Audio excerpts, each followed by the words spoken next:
Hello everyone.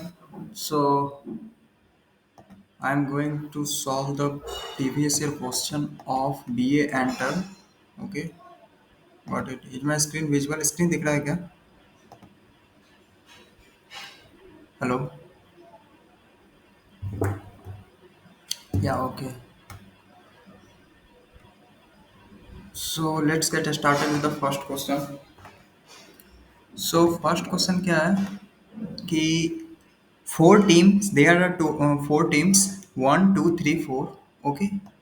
And ये paper कौन सा है मैं लिख देता हूँ स्टार्टिंग में बी एंड ये जैन का है जैन या फिर हाँ या Jain 25 and this is of afternoon shift okay ये थोड़ा लेंदी पेपर आया था okay so the first question क्या था फोर टीम चार टीम है वो मैच खेल रही है क्रिकेट वर्ल्ड कप के लिए ठीक है तो सेमीफाइनल ये सेमीफाइनल है चार टीम के बीच सेमीफाइनल होती है जैसे टीम वन हुआ टीम टू ठीक है ये दोनों मैच खेलेगी इन दोनों का winner and team three team four match खेलेगी इन दोनों का विनर जो भी होगा उन दोनों के बीच फाइनल होगा है ना ऐसे होता है मैच ये सेमीफाइनल का मैच है and the probability of winning team I is given by I upon I plus J that means अगर टीम वन की प्रोबेबिलिटी जीतने का है कोई भी match winning probability of first team is I upon I plus किस team के साथ मैच है टीम टू के साथ तो 1/1 + 2 like this we have to solve it that means अगर team one and team two का मैच है तो टीम वन की विनिंग प्रोबेबिलिटी होगी 1/1 + 2 team three and team four की मैच है तो winning probability of team three क्या होगी 3/3 + 4 फोर की विनिंग प्रोबेबिलिटी क्या होगी 4/4 + 3 like this Okay, so let's do this question in a journal. Wait.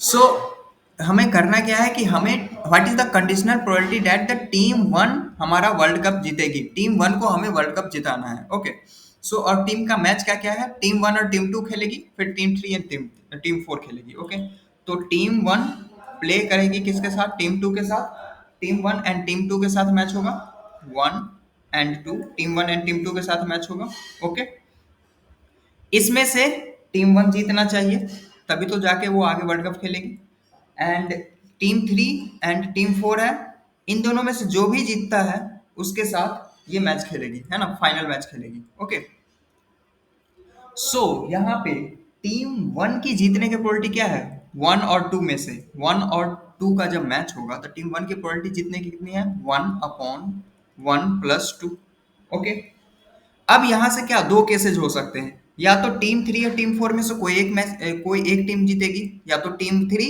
या फिर टीम फोर जीतेगी है ना और ये फाइनल में पहुंच चुकी है ये फाइनल में पहुंच चुकी है और ये वेट कर रही है एक और टीम का या तो टीम थ्री आएगा या फिर टीम फोर आएगा जो भी आएगा उसके साथ वो फाइनल मैच करेंगे let suppose case one team three जीत रही है let suppose three and four में टीम थ्री जीतती है तो टीम थ्री की जीतने की प्रोबेबिलिटी कितना है 3/3 + 4 ठीक है और सिमिलरली टीम फोर के जीतने के प्रोबेबिलिटी कितने हैं 4/4 + 3 दैट इज 4/7 ठीक है अब let suppose final match team one और टीम थ्री के बीच में होता है फाइनल मैच अगर team one and team three के बीच में होता है तो यहाँ से वन को वर्ल्ड कप जिताना है तो वन की जीतने की probability 1/1 + 3 okay and second case अगर world cup final team one and team four के बीच में होता है team one and team four के बीच में होता है तो भी वन को हमें जिताना है और उसकी जीत की प्रोबेबिलिटी क्या होगी 1/1 + 4 ओके सो हमें पूछा है कि टोटल विनिंग प्रोबेबिलिटी क्या होगा तो फर्स्ट केस क्या है लेट फर्स्ट केस क्या था हमारा कि team one and team two में टीम वन जीते and team three and team four में टीम थ्री जीते और फिर फाइनल मैच होगा team one and team three के बीच में और वो टीम वन जीते ओके तो total winning probability team one की वर्ल्ड कप का क्या होगा फर्स्ट केस में होगा 1/3 यहाँ से 1/3 multiplied by this 1/4 this 1/4 multiplied by team three की विनिंग प्रोबेबिलिटी 3/7 ये फर्स्ट केस सेकंड केस क्या होगा सेकंड केस ये होगा कि टीम वन यहाँ से जीती है, ठीक है, तो टीम वन की जीतने की प्रोबेबिलिटी 1/3 इनटू यहाँ से टीम फोर जीती है, टीम फोर जीतने की probability 4/7 into and team four के साथ टीम वन का फाइनल मैच हो रहा है, तब क्या होगा 1/5 1/5। अब जब आप इसको सॉल्व करो तो यहाँ से 3 एंड 3 तो कैंसिल होता दिख रहा है, 1/28 प्लस 4/105। ओके, सो यहाँ से अगर आप सॉल्व करो इसको, 1/7 तो पहले कॉमन ले लो, तो 1/4 प्लस 4/15, तो 1/7 इंटू 60, 15 और 16 31, इसको आप सॉल्व करो तो 1/2 आ जाता है, तो अप्रोक्सीमेटली 1/14 आएगा, और ये इक्वल होता है 0.07 अप्रोक्स, है ना। तो ये हमारा आंसर होगा, आंसर का रेंज लेट्स सी 0.07। समझ में आया क्या? हेलो, माइक ऑन कर सकते हो, है ना?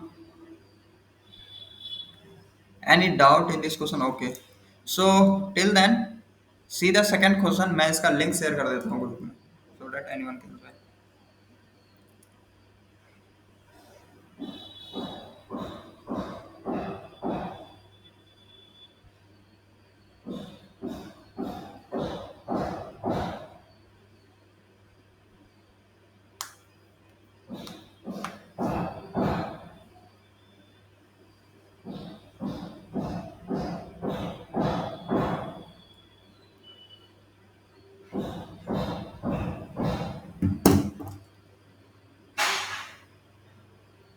सो द सेकंड क्वेश्चन हमारा क्या कह रहा है, the monthly electric power consumed by the paint shop in a automobile assembly line is through the average ambient paint x1 and the number of working day in month x2। okay, so electric power consumed is equal to 875.75 plus 4.25 multiplied by x1 minus 40.75 multiplied by x2 and plus 3.4 multiplied by x3। okay, ये past historical data का analysis है, और power consume कितनी बिजली खपत हुई ये calculation की ये फॉर्मूला दे रखा है कि हाउ मेनी टाइम्स, टेम्परेचर कितना था इस पे डिपेंड करता है, वर्किंग डे ऑफ मंथ पे, and the total surface area कितना पेंटेड हुआ है इस पे डिपेंड करता है इलेक्ट्रिक पावर कंज्यूम। ओके, जैसे हमारे केस में इलेक्ट्रिक पावर कंज्यूम किस चीज पे डिपेंड करता है, कितने वाट का बल्ब है, कितने ज्यादा देर चला है ना, लाइक दिस।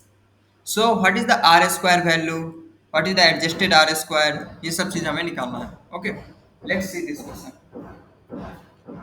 इस क्वेश्चन को भी उठाकर वहां ले जाना चाहिए आई थिंक, या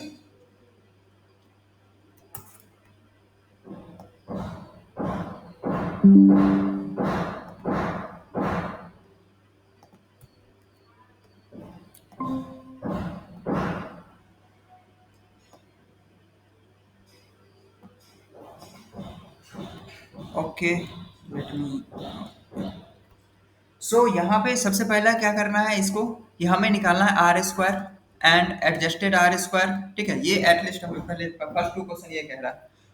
सो ये जो इलेक्ट्रिसिटी कंज्यूम है ना, हमारे पास फॉर्मूला क्या था, फॉर्मूला जो भी था Z is equal to, that means electricity consume is equal to 857.75 plus 4.25 into 34 minus 40.75 into यहाँ पे 34 नहीं x1 होगा, यहाँ पे x2 होगा, एंड एक और कॉफिशिएंट क्या था प्लस 3.45 इंटू x3, ये हमारा था फॉर्मूला। ओके, पावर कैलकुलेट करने का। तो ये जो इलेक्ट्रिसिटी कंज्यूम लिखा हुआ है ये हमारा एक्चुअल वैल्यू है ना। अब हमें प्रिडिक्टेड वैल्यू निकालना है, ठीक है, प्रिडिक्शन निकालना है, that means y hat, prediction हमें निकालना है सभी के लिए, सभी सेल के लिए, एंड डिपेंडिंग अपॉन दैट हम आर स्क्वायर कैलकुलेशन करेंगे। ओके, सो प्रिडिक्शन हम निकाले कैसे, ये जो फॉर्मूला हमें दे रखा है इसमें x1 की वैल्यू, x2 की वैल्यू, x3 की वैल्यू हम पुट करेंगे, ठीक है, और जो भी वैल्यू आएगा वो यहाँ पे हम लिखेंगे। Similarly that means first case के लिए, दिस फर्स्ट केस के लिए Z1 हमारा क्या होगा, Z1 equal to 857.75 plus 4.25 into x1, in place of x1 we will put 34 plus, that is minus 40.75 into x2, in place of x2 we will put 25 plus 3.45, in place of x3 we will put 110. Okay, so after doing this calculation we will get 363. Okay, ये और ये similar thing हमारे हमें को एक दो तीन चार पांचों केस के लिए करना है। दैट मीन्स इस फॉर्मूला में आपको x1, x2 एंड x3 की वैल्यू लिखनी है। तो ये प्रिडिक्टेड वैल्यू देगा y hat, that means predicted value हमारे पास आ जाएगा, एक्चुअल वैल्यू है, फिर वहां इन दोनों टेबल का यूज करते हुए हम आर स्क्वायर का वैल्यू कैलकुलेट करेंगे। ओके, सो सिमिलरली मैं डायरेक्ट इसका आंसर लिखता हूँ, कितना है 360.75, 352.25 and 391.25 and 382.75. Okay, so let me erase this.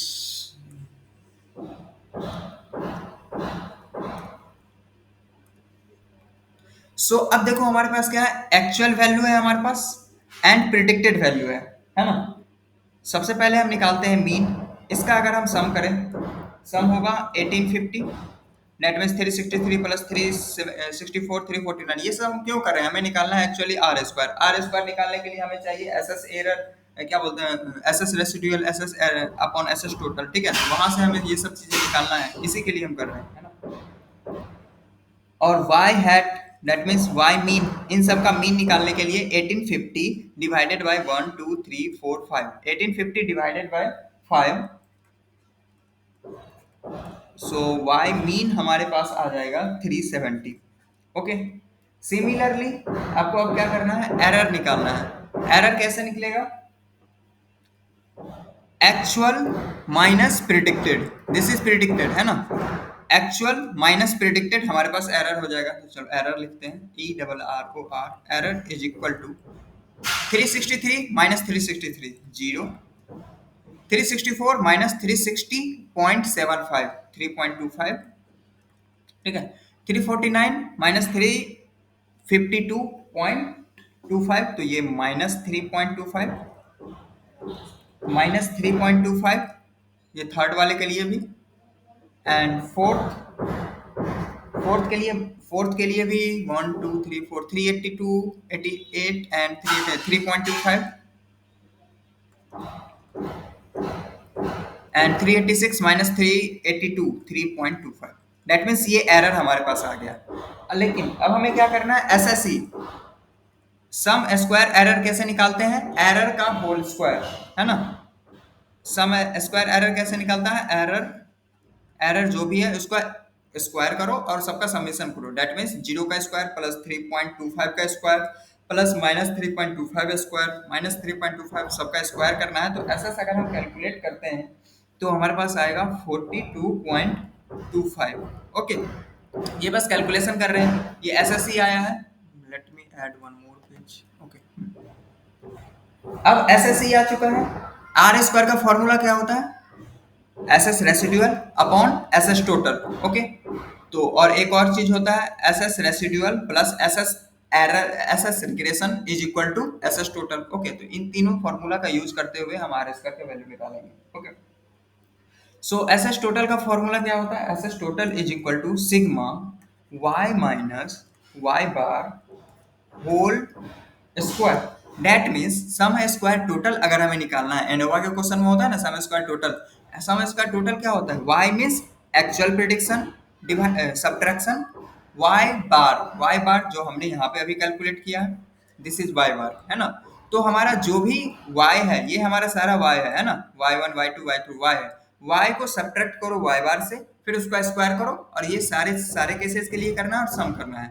That means इसको हम अगर करें तो 363 minus 370 whole square plus 364 minus 370 whole square plus यही सारे हमें कहाँ तक करना है, 386 तक।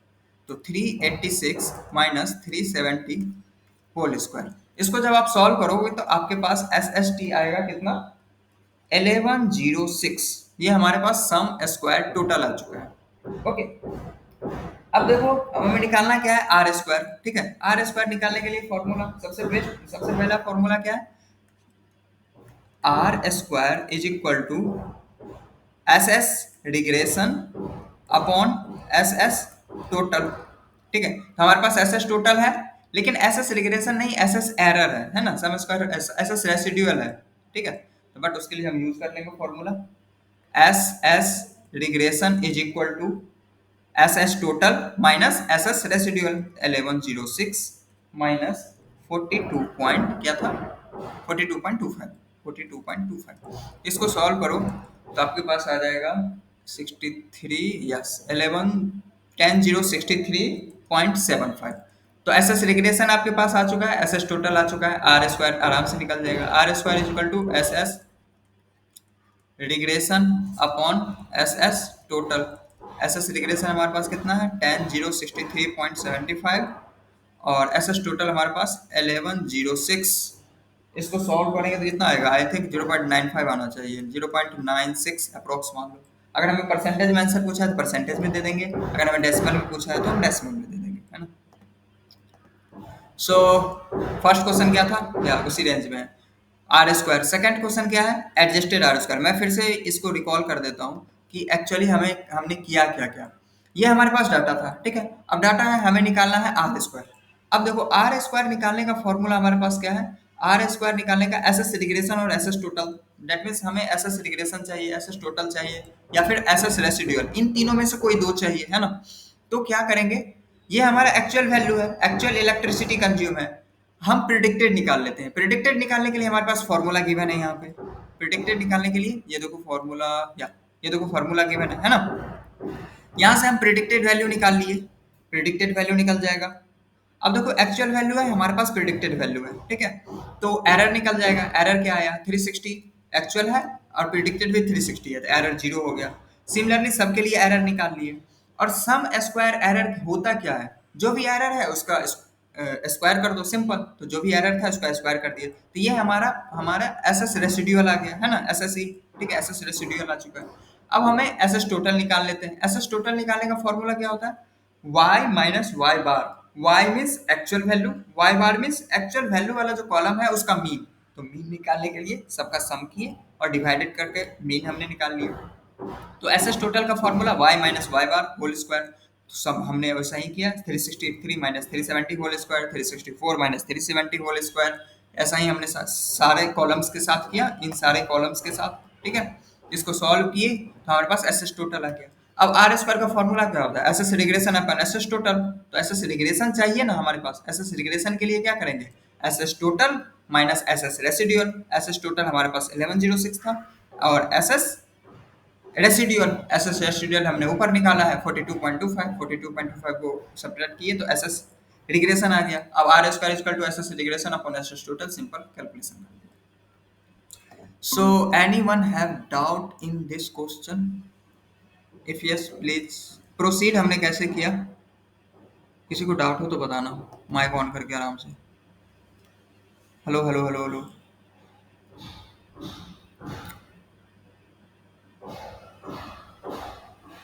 Hello, clear to me, okay.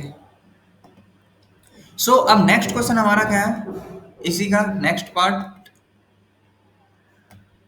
Are square हमने कैलकुलेट कर लिया, एडजस्टेड आर स्क्वायर निकालना है। Okay, so adjusted R square का formula, can anyone recall adjusted R square formula, 1 minus 1 minus R square N minus 1 upon N minus K minus 1। Okay, ये हमारा R square का formula होता है, adjusted R square. R square हमने अभी just calculate कर रखा है, तो चलो 1 माइनस 0.96 एन माइनस 1। एन हमारा क्या होता है, नंबर ऑफ डाटा सेट। हमारे केस में डाटा सेट कितने कितने का है, हमारे पास डाटा सेट 1 2 3 4 5, 5 का है हमारे पास, तो 5 हो जाएगा n का value. So n is equal to 5 minus 1 upon 5 minus k हमारे पास क्या होता है, नंबर ऑफ इंडिपेंडेंट वेरिएबल। ठीक है, तो नंबर ऑफ इंडिपेंडेंट वेरिएबल हमारे पास क्या है, 3। क्या था, x1 x2 एंड x3। यहाँ पे देखो अब गौर से कि लेट सपोज इसको मैंने बोला था z, ठीक है, या फिर y बोल दो, y is equal to something है plus something times of x1 x2 and x3। So ये हमारा क्या है, x1 x2 एंड x3 हमारा क्या है, इंडिपेंडेंट, और y का वैल्यू क्या है, डिपेंडेंट। y का वैल्यू जो होता है, what ever the value of y, value of y depends on the value of x1 and x2 and x3। Okay, अगर x की वैल्यू x1 x2 x3 की वैल्यू चेंज हो जाएगी तो y की वैल्यू चेंज हो जाएगी। तो यहाँ से ये पता चल गया, तो y तो डिपेंडेंट है, ये डिपेंडेंट है, and x1 x2 and x3 ये इंडिपेंडेंट है। तो हमारा जो k होता है ना, वो हम इंडिपेंडेंट लेते हैं। तो हमारे केस में k कितना हो गया, 3, 3 माइनस 1। अब इसको सॉल्व करना है ना, डिनोमिनेटर में यहाँ 1 हो गया, इसको आप सॉल्व कर दो, ठीक है, आंसर आ जाएगा। आंसर इससे हमेशा कम ही आएगा। ये बात ध्यान रखना कि adjusted R square is always less than R square. Okay, इसको आपको सॉल्व करना है, बस मैं कैलकुलेशन छोड़ा, मैंने किया नहीं है calculation. Okay, so any doubt in this question, anyone? नहीं। ठीक है, तो आर स्क्वायर और एडजस्टेड आर स्क्वायर हमारा निकल गया। ठीक है, ये देखो आर स्क्वायर का रेंज यहाँ है, एडजस्टेड आर स्क्वायर का रेंज। ये बात हमेशा ध्यान रखना कि अगर ऑप्शन ऐसा आ गया क्वेश्चन में कि एडजस्टेड आर स्क्वायर क्या ग्रेटर हो गया या लेस देन, तो adjusted R square is always less than R square. अब ये काफी इजी क्वेश्चन है। What is the expected power consumption, x1 का वैल्यू 25, x2 का वैल्यू 24, x3 का वैल्यू 100। सो आपको कुछ नहीं करना तो है, बस पुट कर देना। हाँ, बस इस फॉर्मूला में आपको x1 की जगह पे 25, x2 की जगह 24, x3 की जगह 100 लिखना है और सॉल्व कर देना है। सिंपल कैलकुलेशन है ये। ठीक, सो द नेक्स्ट क्वेश्चन, इस क्वेश्चन पे मुझे बहुत मतलब डाउट है, मैंने एक दो स्टूडेंट से पूछा भी था कि करना कैसे है। सो यहाँ पे हमें बताना वी आई एफ। तो वी आई एफ का फॉर्मूला होता है 1/1 माइनस आर स्क्वायर, है ना, और किसके किसके बीच निकालना है, x1 एंड x3। ठीक है, तो x1 एंड x3 के बीच में कोरिलेशन है क्या, हमारे अकॉर्डिंग तो ये है, x3 यहाँ से आया, x1 यहाँ से आया, तो यहीं पे मैच कर रहा है 0.51। लेकिन अगर 0.51 रख के सॉल्व करते हैं तो ये आंसर नहीं आता है, 0.9। हाँ मतलब एक कोई सेशन में बोला था कि ये सिमेट्रिकल मैट्रिक्स होता है, तो x1 x3 जो मतलब आप जो x3 लिए हाँ वो हाँ अगर ना ले, हम दूसरे x3 लेते और दूसरे x1 लेते तो फिर भी वो सेम आता, इसलिए वो लोग नहीं देते बाकी वैल्यूज। हाँ, तो यहाँ पे भी 0.51 होगा, ये चीज यहाँ भी सेम होगा, ये चीज यहाँ भी होगा 0.98। हम्म। और जैसे सिमिलर है वैसा ही होगा, ये सिमिलरिटी है, मतलब डायगोनल को उस तरफ और डायगोनल के इस तरफ दोनों सेम होगा। तो आंसर क्या बताए थे, आंसर तो याद नहीं है। आई मीन प्रोसेस क्या बताए थे, ये 0.94 लेने को कहे थे क्या? नहीं, x1 और x3 के बीच में तो 0.51 लेना पड़ा वही था। तो, हाँ, और 0.51 रखकर अगर कैलकुलेशन करें लेट सपोज, तो 1/1 माइनस 0.5 का स्क्वायर 0.25 होता है, तो 1 माइनस 0.25 0.75 होगा, 1 हाँ अपॉन 1.25। 0.75 4/3 होगा। देखो हम्म 4/3 तो 1.33 हो जाएगा। हम्म। तो इस पे मुझे डाउट है कि है सही है कि आंसर दिया नहीं। था। अच्छा बाप रे, इतना लेकिन आसान। पता है डिस्कोर्स में सर बताए थे, मतलब लास्ट टर्म पे, कि इस वाले पेपर में, दैट मीन्स आफ्टरनून वाले में कोई करेक्शन नहीं है, जो भी करेक्शन था वो मॉर्निंग वाले में ही था। आई डोंट नो, पता ओ। नहीं कैसे निकाला उन्होंने। मैं क्लियर कर दूंगा, है ना, ये क्वेश्चन है, ठीक है। हम्म। ये काफी लेंथी क्वेश्चन है, ठीक है। हाँ, the B A discourse offer, okay. So ये डिस्कोर्स वाला क्या था कि उन्होंने 6 टर्म का डाटा एनालिसिस किया, जनवरी 22 से लेकर लेकर कहाँ तक, सितंबर 23। मीन्स एक टर्म, दो टर्म, तीन, चार, पाँच, 6 टर्म का डाटा उन्होंने कलेक्ट किया। उन्होंने रैंडमली 100 स्टूडेंट को सेलेक्ट किया, ठीक है। आउट ऑफ 100 50 मेल हैं और 50 फीमेल हैं, ठीक है। 6 टर्म का डाटा उन्होंने कलेक्ट किया, जिसमें से हर एक टर्म में 100 स्टूडेंट ले रहे हैं, ठीक है, और 100 स्टूडेंट में से 50 male and 50 female. Okay, so the learner in the discourse have either follow the instruction, not follow, और don't have a discourse at all.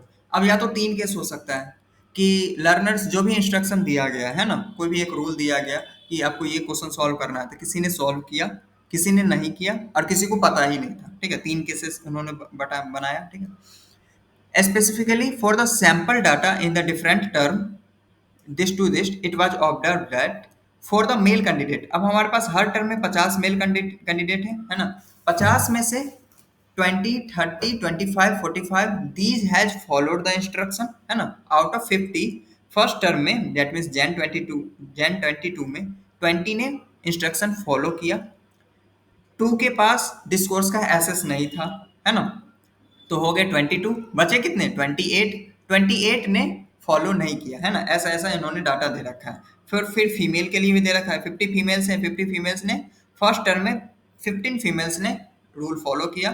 ठीक है, और यहाँ लिखा हुआ है 15 females has followed the instruction in Jain 25, Jain 22 and so on. ठीक है, तो ये हमारे पास डाटा है। और डॉक्टर मिलो assumed that all the learner have followed the instruction category and normally distribution का उन्होंने यूज किया है। मीन हमारे पास दे रखा है, स्टैंडर्ड डेविएशन भी दे रखा है, मीन हमारा mu's, standard deviation sigma. Each be a term is taken as the sample point.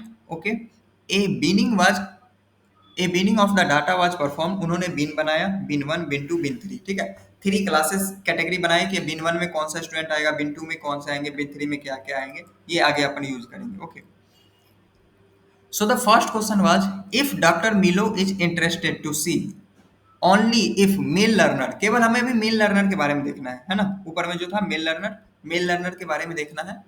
Etch different SS category in different term are independent, then what is the value of test statics, हमें test statics निकालना है।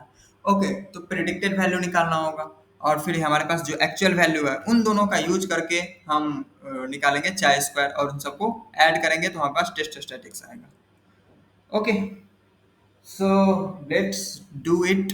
मैंने इसको Excel में किया था, literally बता रहा हूँ, काफी लेंदी था, काफी बोरिंग था। मैं दिखाता हूँ एक्सेल शीट। देखो, हमारे पास डाटा है, यहाँ दिख रहा है ना, विजुअल है ना। हाँ। हाँ ठीक है, तो हमारे पास ऑब्जर्व जो डाटा था, हमारे पास 6 टर्म है, जैन मई से लेके सितंबर तक, टोटल 6 टर्म है। फॉलोड इंस्ट्रक्शन केवल ये मेल का है ना, मेल का क्या था 20, 30, 25, 40, है ना, यहाँ पे आप देखो, यहाँ देखो 20, 30, 25, 45 है ना, जो भी डाटा है यहाँ पे हमने लिखा 25, 45। सिमिलरली फॉलोड का दे रखा था, नॉट एसएस का भी दे रखा था, तो इन दोनों को ऐड करके 50 से सब्ट्रैक्ट कर दिए तो नॉट फॉलोड का आ गया, है ना।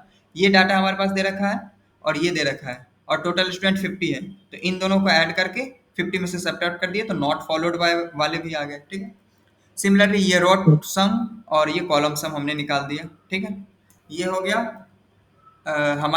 ये हमारा ऑब्जर्व डाटा हो गया। सिमिलरली एक्सपेक्टेड डाटा, अब एक्सपेक्टेड डाटा निकालने के लिए हम क्या करेंगे, एक्सपेक्टेड डाटा के लिए फॉलोड इंस्ट्रक्शन, एक्सपेक्टेड डाटा निकालने के लिए आपको कैलकुलेशन करना होगा किस चीज तो का। रो सम -1 इंटू कॉलम सम -1 होता है ना। हाँ वही वाला, row sum into column sum upon total, कहाँ गया, row sum into column sum upon total. Row sum 50 है, कॉलम सम 180 है, इन दोनों को मल्टीप्लाई करके 300 से डिवाइड करना है, तो लेट्स करके देखते हैं।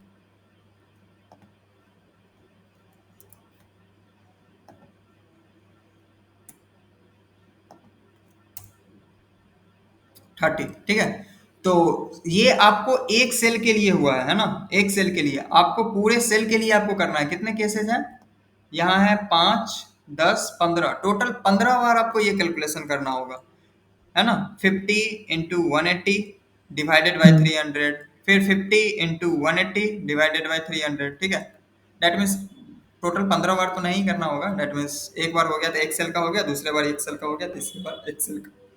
ठीक है, ये 15 कैसे आया, नॉट फॉलोड के लिए 50 इंटू 91 डिवाइडेड बाई 300। ठीक है, so is equal to 50 into 91 divided by 300, 15 into 16, 15 into 17। ठीक है, सिमिलरली आपको क्या करना होगा, थर्ड सेल के लिए भी निकालना होगा, तो ये हमारा आ गया एक्सपेक्टेड वैल्यू। ठीक है, अब यहाँ पे हमारे पास है ऑब्जर्व वैल्यू और यहाँ पे है एक्सपेक्टेड वैल्यू। फॉर्मूला क्या होता है चाय स्क्वायर का? F observe minus F expected whole और square square by. Upon F expected, और इन सब का सम करना होता है ना। सो लेट्स डू इट, वही चीज हमें करना है। एफ एक ऑब्जर्व मिनट, तो 20 है। टाई स्क्वायर और टेस्ट स्टैटिस्टिक्स सेम है ना? हाँ हाँ हाँ, यहाँ ऑब्जर्व 20 है, यहाँ एक्सपेक्टेड 30 है, तो 20 माइनस 30 अपॉन 20 माइनस 30 का होल स्क्वायर अपॉन 30। सेम चीज हमें करना है, यहाँ पे मैंने कैलकुलेशन कर रखा है। या ये 20 ऑब्जर्व वैल्यू है, एक्सपेक्टेड वैल्यू 30 है। F observe minus F expected 20 minus 30, observe minus expected का whole square divided by expected square. ठीक है, सिमिलरली आपको सारे सेल के साथ करना है। ठीक है, जितने भी सेल है 20 माइनस 30 इसके साथ जाएगा, 30 माइनस 30 इसके साथ जाएगा, है ना, 25 माइनस 30 इसके साथ जाएगा, है ना। सिमिलरली आपको कैलकुलेशन करना है पूरे के लिए। ठीक है, और सबको कैलकुलेशन करते हुए लास्ट में आपको ऐड कर देना है, तो यही हमारा हमारा वो वैल्यू आ जाएगा जो हमें पूछा है 50.96। तो हमारा वही सबसे फर्स्ट क्वेश्चन था, वही है what is the value of test statics 50.96, इस रेंज में आ रहा। सो कैलकुलेशन करना पड़ता है एक्चुअली, इसलिए मैंने एक्सेल से कर लिया था। समझ में आ गया ना? जी। ये ऑब्जर्व वैल्यू हमें दे रखा है, ये एक्सपेक्टेड वैल्यू हमने कैलकुलेट कर लिया। एक्सपेक्टेड वैल्यू हमने कैसे कैलकुलेट किया? Row sum into column sum divided by total. ठीक है, ये चीज हमने कैलकुलेट कर लिया। और हमें फॉर्मूला पता है कि एक्सपेक्टेड चाहे स्क्वायर निकालने के लिए F observe minus F expected का whole square divided by F expected. तो सेम चीज हमने यहाँ पे किया, कॉलम वाइज मैंने इसलिए लिख दिया ताकि क्लियर हो जाए, और इन सबका एडिशन कर दिया तो हमारे पास टोटल आ गया चाहे square. So now what is the value of computed test statistics which will be used to check if Dr. Milo assumed that all learner in the followed category are normally distributed. What is the value of computed test statistics? इसका क्या formula होगा? और how many degree of freedom? Degree of freedom का formula n minus K minus one. तो n minus K minus one, n हमारे पास कितने हैं? 5 है ना? 3 4 छः छः। 5 6, हाँ है ना, 6 है। n माइनस के 2 हमारे होगा पास के। नॉर्मल डिस्ट्रीब्यूशन है तो 2 होगा 2 होगा, हाँ। Minus one. आई थिंक 3 कैसे आ रहा है? ओके, नॉर्मली डिस्ट्रीब्यूटेड एन हमारे पास 5 होना चाहिए, आई थिंक 5 होना 5। चाहिए ना? हाँ, वही तो बोला था, बट वहाँ पे 6 क्यों हाँ दे रहे 5 है, 5 है, सॉरी सॉरी सॉरी, 5 है, आ गया। हैं? 5 बिन्स है। 5 माइनस 2 माइनस 1 दैट इज 2। ठीक है, यहाँ पे बट नॉर्मल वो डिस्ट्रीब्यूशन है, नॉर्मल 6 डिस्ट्रीब्यूशन वाला में क्या था? क्या? वो 6 वाला क्या था? 6 था कहाँ? 1 2 3 नहीं, हाँ। 4 5 6 फॉर द मेल सैंपल्स, 1 2 3 4 5 6, नहीं यार 6 है। How this can? वही तो। 6 हैं, 6 हैं, 6 डाटा सेट हैं, standard deviation okay.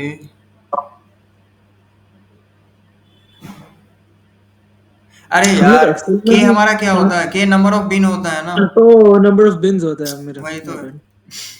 N minus K minus one N six bin three minus one, ये हमारा 2 आ गया। ठीक है, के हमारा होता है नंबर ऑफ बिन्स।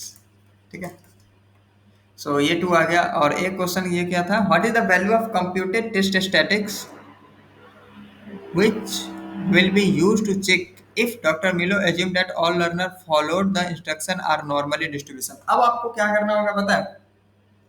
ये जो बिन दे रखे हैं ना, इस बिन का यूज करना है। ठीक है, इस बिन का यूज करना है और पता करना है कि एक्सपेक्टेड इसमें कितने थे और ऑब्जर्व कितने थे, फिर उसका यूज करके आपको फिर से चाय स्क्वायर निकालना है। मैंने इसका भी कैलकुलेशन शायद कर रखा है, मैं दिखा रहा हूँ, ये देखो। हाँ, यहाँ देखो, जनवरी में नॉट फॉलोड वाले मेल कितने थे वो हमने लिख लिया, और सॉरी फॉलोड का निकालना है ना अपन को, निकालना किस चीज का है? हाँ, only if S S category, कहाँ गया क्वेश्चन? नहीं नहीं सॉरी, ये हाँ, इफ डॉक्टर मिलो assume that the all learner followed category में आ रहे हैं, ठीक है, तो फॉलोड कैटेगरी वाले का सिर्फ हमें देखना है। तो फॉलोड कैटेगरी का हमें डाटा क्या था? मेल के लिए 20, 30, 25, 45, वो हमने डाटा लिख लिया। फीमेल के लिए फॉलोड वाला क्या क्या था वो हमने लिख दिया, ठीक है। और इन दोनों का टोटल फॉलोड 20 + 15 35, 30 + 22 52, ऐसा हमने लिख दिया। अब हमारे पास तीन सिनेरियो है। बिन्स का डायमेंशन क्या है? बिन्स का डायमेंशन है, अगर लेस देन 35 है तो बिन 1 में, 36 से 50 है तो बिन 2 में, और ग्रेटर देन 50 है तो बिन 3 में, ठीक है। तो हम इसको डिवाइड करते हैं, किस किस बिन में जाएगा, है ना। तो 35 है तो लेस देन 35, अगर 35 तक है तो बिन 1, 50 से ग्रेटर है तो बिन 2, सॉरी बिन 3, तो ये तीनों गए बिन 3 में। और 36 से 50 के बीच में है तो बिन 2, और 50 से ग्रेटर है तो बिन 3, ठीक है। तो हमारे पास ऑब्जर्व क्या आया कि बिन 1 में एक स्टूडेंट, सॉरी एक जा रहा है, एक टर्म जा रहा है। बिन 2 में भी एक ही जा रहा है, और बिन 3 में 4 जा रहा है ना, ये ऑब्जर्व है। बट डॉक्टर मिलो ने एज्यूम क्या किया था? डॉक्टर मिलो एज्यूम किए कि कहाँ गया क्वेश्चन, हाँ, if doctor Mellow assume that all the learner followed the instruction are normally distributed, ठीक है। तो नॉर्मली डिस्ट्रीब्यूटेड है, डेट मीन्स दो तीनों बिन्स में इक्वली डिस्ट्रीब्यूटेड है। हमारे पास अगर 6 टर्म है और हमें 3 बिन में इसको डिवाइड करना है, 3 बिन्स में, तो हर एक बिन्स में 2 2 2 जाना चाहिए, है ना, इक्वली डिस्ट्रीब्यूटेड हो जाएगा। तो ये 2 2 जो है ये हमारा हो गया एक्सपेक्टेड, और जो हमारा आया यहाँ पे 1 1 4, ये हमारा हो गया ऑब्जर्व, ठीक है। तो ये हमारा एक्सपेक्टेड था, ये हमारा ऑब्जर्व, ऑब्जर्व यहाँ से आया है ना, अभी हमने देखा मैनुअली। अब फिर वही चाय स्क्वायर का वैल्यू निकालना है। चाय स्क्वायर कैसे निकलेगा? F expected minus F observe का whole square divided by F expected, ठीक है। तो आपको क्या करना होगा यहाँ पे, 2 - 1 का whole square that is 1, 1 divided by, sorry sorry, सही है क्या? हमने उल्टा लिख दिया क्या? 2, ये मैंने निकाला कैसे? C28 - D28 का whole square divided bye D28, यही है ना D28 या, और ये हम्म C28, नहीं तो मैनुअली लिखा हुआ है, हाँ, 2 - 1, वैसे भी बिन वन और बिन टू का जो है वो तो बिन थ्री से अलग होना चाहिए चाहे स्क्वायर। क्या क्या? बिन वन और बिन टू का जो है चाहे स्क्वायर वो तो अलग होना चाहिए बिन थ्री से। हाँ हाँ, यहाँ में लग रहा है यही, ये कैलकुलेशन गलत है। चलो निकाल लेते हैं हम यहाँ पे, है ना। टू तो वन हाफ हाफ होगा, दोनों का हाफ होगा और एक का टू होगा शायद। तो हाँ वो वैसे भी थ्री हाँ आएगा। हाँ, देख लेते हैं। ये 2 है, ये 1 है, 2 है, ये 1 है, और ये भी 2 है, ये 4 है, ठीक है। तो 2 - 1 whole square divided by 2, that means to 1/2। Similarly इसका भी 1/2 आएगा, और 2 - 4 होल स्क्वायर डिवाइडेड बाय 2, तो ये 2 आएगा। तो सबका ऐड करेंगे तो 2 + 1 3 हो जाएगा, ठीक है। वहाँ पे थोड़ा सा कैलकुलेशन, मतलब वहाँ पे कैलकुलेशन मिस्टेक है। सो ये क्वेश्चन क्लियर हुआ। एक और पार्ट है क्या इसका? ये आंसर आ गया 3, है ना। हाँ, अब अगला क्वेश्चन है। ये क्वेश्चन क्लियर हुआ क्या? एक्चुअली जी। सच में ये क्वेश्चन काफी लेंदी था, टाइम कंज्यूमिंग था। हाँ होता है। आगे बढ़े फिर। बिल्कुल। Okay.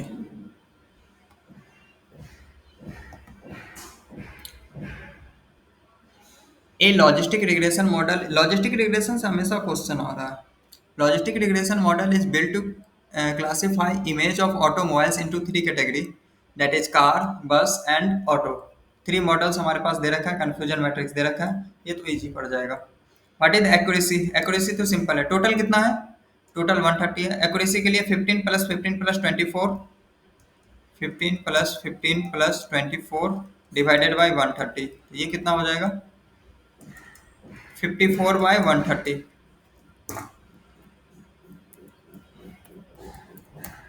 Accuracy true predicted by total होता है ना? एक्यूरेसी, हाँ हाँ, true positive true negative divided by total. तो ये 41% आ रहा है। किस चीज में पूछा है इसका हमेशा ध्यान रखना है ना, डेसिमल और परसेंटेज, इसका बहुत दिक्कत हो जाता है। तो 41 पॉइंट समथिंग आ रहा है।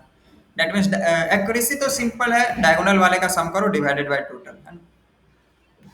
और what is recall of the model for the car?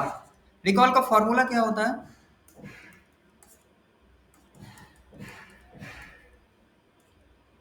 क्या होता है? True positive upon true positive plus मैं भी भूल गया। फॉल्स नहीं फॉल्स नहीं, पॉजिटिव। रिकॉल में रो आता है ना, तो फॉल्स नेगेटिव हो जाएगा। फॉल्स नेगेटिव होगा। हम्म। और प्रिसीजन का फॉर्मूला पॉजिटिव हो जाएगा वो negative. True positive upon true plus false positive, ठीक है। सो हमें रिकॉल निकालना है किसका? कार का, ठीक है। तो कार के लिए ट्रू पॉजिटिव कितना है? 15। तो 15 तो चलो ऊपर हो गया, 15 प्लस हमें फॉल्स निगेटिव चाहिए। तो इसको छोड़कर रिकॉल के फॉर्मूला में डिनोमिनेटर में रो का सम लेते हैं, ठीक है। आर से रिकॉल, रिकॉल है ना, और रो सम ऐसे। तो 15 तो आ गया ऊपर में, इस टोटल का सम आप ले लो डिनोमिनेटर में, कितना होगा? 15 प्लस 12 प्लस 13, 40। तो 15/40 ये हमारा आंसर हो जाएगा। परसेंटेज में पूछा तो परसेंटेज में आप निकालो, है ना। यही अगर कार के लिए आपको प्रिसीजन पूछता ना, कार का अगर प्रिसीजन पूछता, तो 15 तो true positive as it is है, और डिनोमिनेटर में कॉलम का सम लेते हैं, 15 प्लस 12 प्लस 12, है ना, 39। क्लियर हुआ? Two yes by yes. Two matrix होगा तब तो कोई दिक्कत ही नहीं है ना। जब 3x3 मैट्रिक्स होगा तभी थोड़ा सा कंफ्यूजन हो सकता है। हम्म। तो ये आप याद रखना, रिकॉल के फॉर्मूला में डिनोमिनेटर में रो सम, प्रिसीजन के फॉर्मूला में डिनोमिनेटर में कॉलम सम। ओके, जी। ठीक है। ओके, नेक्स्ट क्वेश्चन क्या है? Milo's computation solutions MCS make different type of, देखते हैं इस बार सर क्या खोलते हैं। हर बार एक बार किचन, एक बार कुछ और। Calculating measuring the application, currently the company is preparing to introduce two new calculator, एक financial calculator, एक technical calculator। Okay, each of the new calculator has three component, base है, electronic है, और top है। Okay, सो देखो दो तरह के सर कैलकुलेटर बना रहे हैं, क्योंकि टीसीएस वाला खराब है। तो फाइनेंशियल कैलकुलेटर और टेक्निकल कैलकुलेटर, ठीक है। तो दोनों चीजों को बनाने के लिए कोई तो रिक्वायरमेंट होगा ना। तो फर्स्ट वाला क्या है? फर्स्ट वाला किस चीज का? फाइनेंशियल कैलकुलेटर बनाने के लिए एक तो बेस का जरूरत है, इलेक्ट्रॉनिक कार्टेज का जरूरत है, जो भी लिखा हुआ है for financial calculator, electronic cartridge for technical calculator, top for financial and top for technical, ठीक है। इसका कॉस्ट पर यूनिट दे रखा है, परचेज कॉस्ट पर यूनिट दे रखा है, मैन्युफैक्चरिंग कॉस्ट है, अगर हम खुद बनाएंगे तो 0.5 रुपीज लगेगा, अगर हम परचेज करेंगे कहीं से इम्पोर्ट करवाएंगे तो 0.6 पैसा लगे, रुपीज लगेगा, ये चीज है, ठीक है। और ये चीज है, ये क्या दे रखा है कि सर ने डिसाइड किया है कि 3000 फाइनेंशियल कैलकुलेटर बनाएंगे और 2000 टेक्निकल कैलकुलेटर बनाएंगे, ये हमारा लिमिटेशंस है। और कि 200 आवर हमारा रेगुलर मैन्युफैक्चरिंग कैपेसिटी है, ठीक है। And total 50 hour over time का अवेलेबल है हमारे पास, और ओवर टाइम का कॉस्ट है 9 रुपीज पर आवर। ये सब डाटा हमारे पास दे रखा है। बेस बनाने के लिए मैन्युफैक्चरिंग, अगर हमें बेस बनाना है तो 1 मिनट लगता है एक यूनिट को बनाने के लिए, ठीक है। सिमिलरली अगर टॉप टॉप बनाना है तो 1 मिनट लगेगा फाइनेंशियल वाले के लिए, टेक्निकल के लिए 1.5 मिनट लगेगा, है ना। ये सारा हमारे पास डाटा दे रखा है, ये प्राइमल ड्यूअल का कैलकुलेशन है, ठीक है। तब हमसे पूछे हैं डिसीजन वेरिएबल, ये वो जो भी चीज हो दुनिया भर का चीज पूछ रहे हैं। सो एनी आइडिया कैसे बनेगा? इक्वेशन बनानी पड़ेगी फिर। क्या? डिस इक्वेशन बनानी पड़ेगी। हाँ भाई, ये भी बहुत लंबा क्वेश्चन है, मतलब बैक टू बैक सर ने दो लंबे क्वेश्चन डाल दिए। इस बार का इजी आएगा क्या? वैसे क्विज 2 तो हार्ड था थोड़ा। क्विज वन थोड़ा इजी था, क्विज टू थोड़ा हाँ हार्ड था, सही में हार्ड था। हाँ और हाँ। एंड टर्म तो हमेशा ही हार्ड होता है। अरे यार, एकदम हार्ड होता है। भाई Jeez. मैंने कब दिया था, मैंने दिया था दिसंबर, मतलब दिसंबर 24 में दिया था। तो उस टाइम, अभी के हिसाब से उस टाइम का पेपर ही ठीक था, लेकिन उसके बाद सर ने जो लेवल अप किया ना, माय गॉड, क्विज में भी दुकान ही पास नहीं खोल हुआ। दी माइलो सर ने अपनी। हम्म, एनी आइडिया ये ठीक क्वेश्चन है। कैसे बनेगा? ये मैंने ट्राई किया था, शायद पूरा ट्राई शायद किया था कि नहीं किया था। हाँ, ये तो प्राइमल डुअल पीडीएफ में ही कर दिया था, मतलब लेंदी क्वेश्चन है। जो क्वेश्चन मैंने पीडीएफ या एक्सेल में किया, मतलब वो लेंदी गया है। सो लेट्स सी मैंने किया क्या है। ये मैंने करवा के, या फिर किसी चीज से, या फिर परप्लेक्सिटी या किसी चीज से जनरेट कर लिया, सिंपल। पेन पेपर पे मैंने जो सॉल्व किया ना, वो दिखाने लायक नहीं था। एमसीएस को हमें, हमने बताया कि 300 हमें चाहिए फाइनेंशियल कैलकुलेटर, और 200 चाहिए टेक्निकल कैलकुलेटर, ठीक है। और हर एक कैलकुलेटर बनाने के लिए क्या क्या जरूरत है? बेस है, और इलेक्ट्रॉनिक कार्ड, क्या लिखा हुआ, कार्डेज जो भी, एंड टॉप, ठीक है। और टॉप एंड ये चीज दो है, दोनों के लिए डिफरेंट डिफरेंट है ना। जैसे मान लो कि एक टाइप का कैलकुलेटर है, स्मार्ट वॉच है, और एक है मैनुअल वॉच, तो उस चीज के लिए दोनों चीज अलग अलग लगेगा, है ना। ये ऐसा मान लो आप।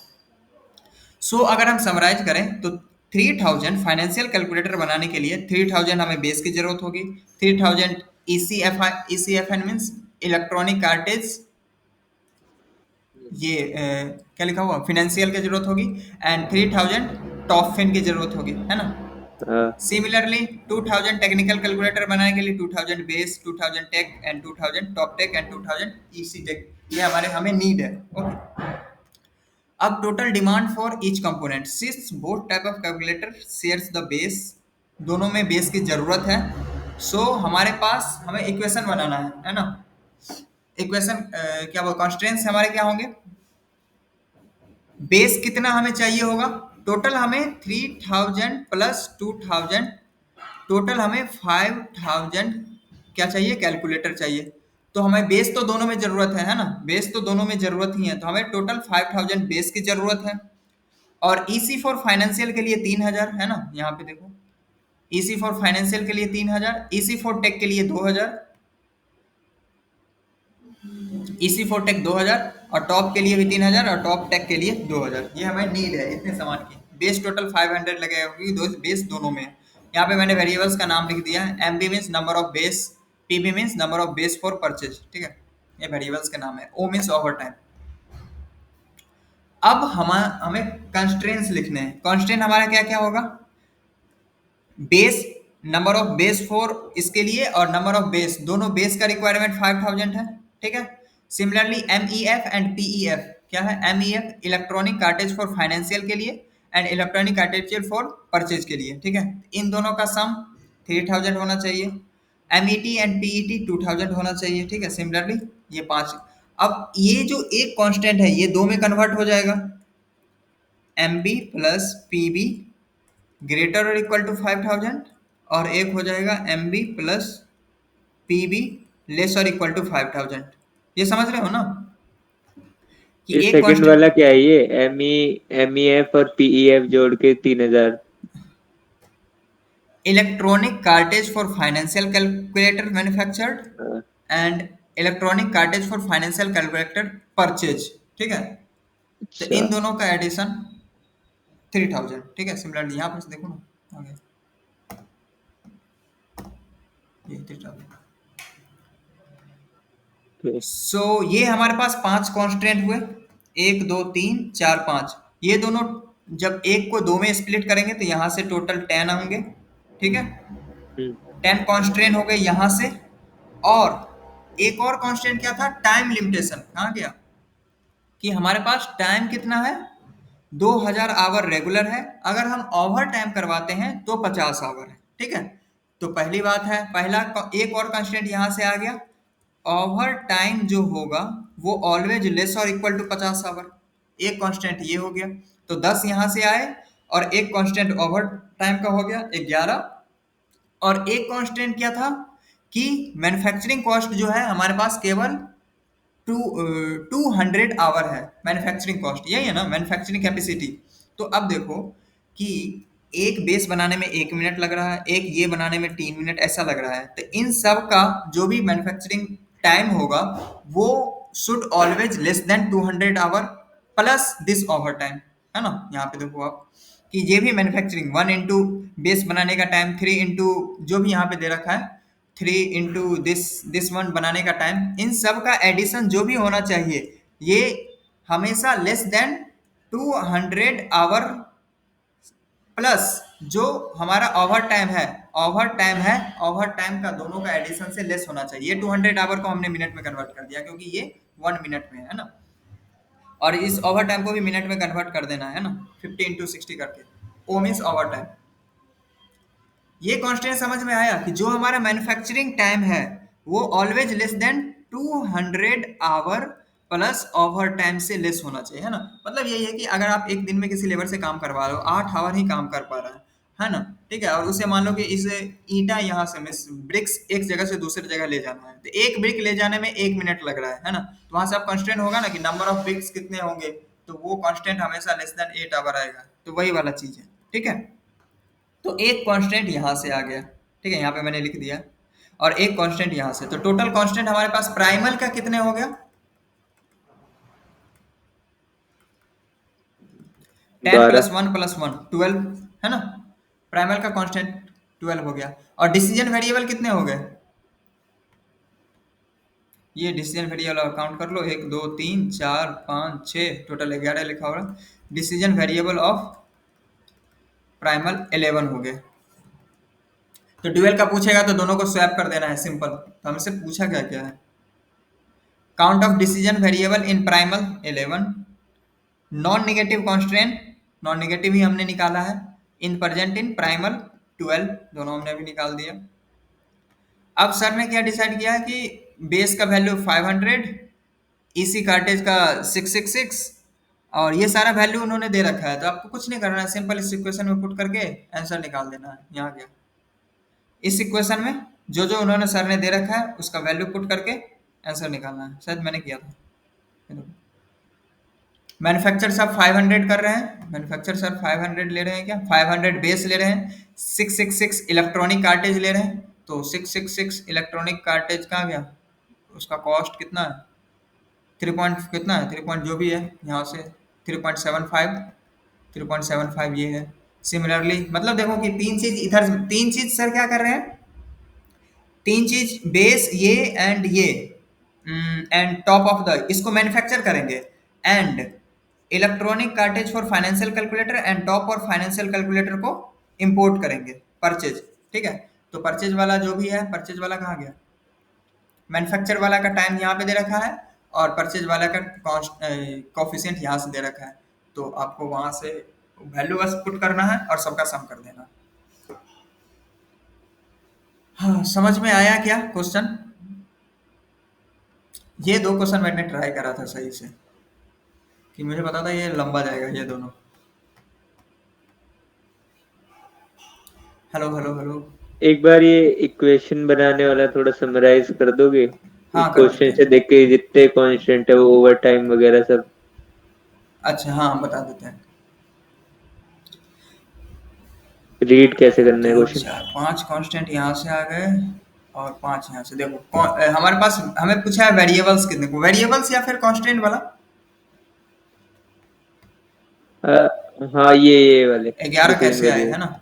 यहाँ पे देखो हाँ बस कुछ नहीं, मैंने इतना बड़ा नाम लिखा हुआ है ना, इसको मैंने शॉर्ट में लिख दिया था। यहाँ से देखो वेरिएबल, एक वेरिएबल ये है, दो हाँ तीन चार पांच वेरिएबल यहाँ से आ गए, हाँ। ठीक है। सिमिलरली पांच वेरिएबल यहाँ से आ गए, 10 वेरिएबल ठीक है। तो ऐसे हो गए, ठीक है। अब एक और वेरिएबल क्या है कि हमारे पास जो है ओवर टाइम 50 आवर अवेलेबल है। डेट मीन्स मान लो कि इतना मशीन ने काम किया, अगर हमें ओवर टाइम करना है, जैसे होता है ना 8 आवर का आपका ड्यूटी है, अगर ओवर टाइम करना चाहते हैं तो 2 आवर एक्स्ट्रा आप काम कर सकते हो, तो वही है। ओवर टाइम का कांस्टेंट क्या है, ये लैग क्यों कर रहा है, लैग कर रहा है ना, ओवर टाइम का कांस्टेंट क्या है 50, ठीक है। तो एक ये वेरिएबल हो गया ओवर टाइम, ये हमारा वेरिएबल हो गया ओवर टाइम, तो 5 5 10, और एक ओवर टाइम का वेरिएबल 11, और एक और कांस्टेंट क्या है कि टोटल हमारे पास 200 आवर्स ही मैन्युफैक्चरिंग कैपेसिटी है। जैसे देखो कि बेस बनाने में 1 मिनट लगता है, ये बनाने में 3, ये बनाने में 2.5 मिनट, 1 मिनट, 1.5 मिनट, ठीक है। तो हम दिन भर में कितना बना सकते हैं, जैसे होता है ना कि हमारे पास 5 लीटर मिल्क है और एक केक या फिर एक बिस्किट बनाने में हाफ लीटर मिल्क लग रहा है ना, तो वहां से हम कैलकुलेट कर पाएंगे ना कि हम मैक्सिमम 10 ही बिस्किट बना सकते हैं। तो वो कॉन्स्ट्रेन है कि एक दिन में 200 आवर ही हमारा मैन्युफैक्चरिंग कैपेसिटी है हमारे फैक्ट्री की। तो एक कांस्टेंट वहां से आ गया, तो टोटल हमारे पास 10 कांस्टेंट तो यहाँ से हो गए, ठीक है, और 2 कांस्टेंट वहां से हो गए। 10 कांस्टेंट यहाँ से हो गए और एक कांस्टेंट हमारा मैन्युफैक्चरिंग टाइम जो है केवल और केवल 2000 ही होना चाहिए, और एक ओवर टाइम का। श्योर। और डिसीजन वेरिएबल्स का मैंने बस नाम लिखा है, ठीक है। डिसीजन वेरिएबल्स कितने होंगे, कितने वेरिएबल हमारे पास प्रेजेंट है।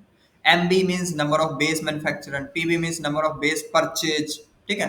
यहाँ से अगर बेस एक को बार हम, कंस्ट्रेंट दिखाना, कंस्ट्रेंट। हाँ, ये तो कांस्टेंट है ना, ये 5 कांस्टेंट है। हाँ। हाँ, ये 5 ओके कांस्टेंट, ओके। एक एक कांस्टेंट दो दो में मतलब डिवाइड हाँ हो हाँ जाएगा, तो हाँ। वहां से 10 हो जाएगा। एक मैन्युफैक्चरिंग के लिए दिया और एक परचेज वाला दिया है, तो उन दोनों को 3000 आ रहा है, 2000 ऐसा है। हाँ हाँ ओके। हाँ ये पीडीएफ मिल जाएगा ना हाँ इसके हाँ, बाद? सब दे देंगे, सब दे देंगे। Okay okay. एक सेकंड, ये लैग कर रहा है थोड़ा सा, रुको हम इस पेज को कट करके फिर से, ओह सॉरी, तो हम मीट लीव कर जाएंगे, कैंसल। ओके एक सेकंड, कैंसिल ही करेंगे ना तभी होगा। ओके एक सेकंड, हाँ काम कर रहा है कि नहीं, हाँ अब कर रहा है, ओके। सो डिसीजन वेरिएबल 11 हो गए, नंबर ऑफ नेगेटिव और नॉन नेगेटिव कांस्टेंट 12 हो गए। अगर ड्यूअल का पूछेगा तो दोनों को स्वैप कर देना है ना, सिंपल सी है। हाँ। और ये तो बस आपको वैल्यू इस फॉर्मूले में जो हाईलाइटेड है, इस फॉर्मूला आपको वैल्यू रखना है, वहां से आप कैलकुलेशन कर लो, आंसर आ जाएगा। वही चीज हमने यहाँ पे किया। और ये कॉस्ट जो है 0.5 3.75 यहाँ से हमने लिया है। यहाँ देखो, ये एक तो मैन्युफैक्चर वाले तीन मैन्युफैक्चर कर रहे हैं और 2 चीज को इंपोर्ट कर रहे हैं, तो यहाँ से आप उसका कॉफिशिएंट ले सकते हो। तो ये टफ वाले क्वेश्चन आई थिंक खत्म हो गए।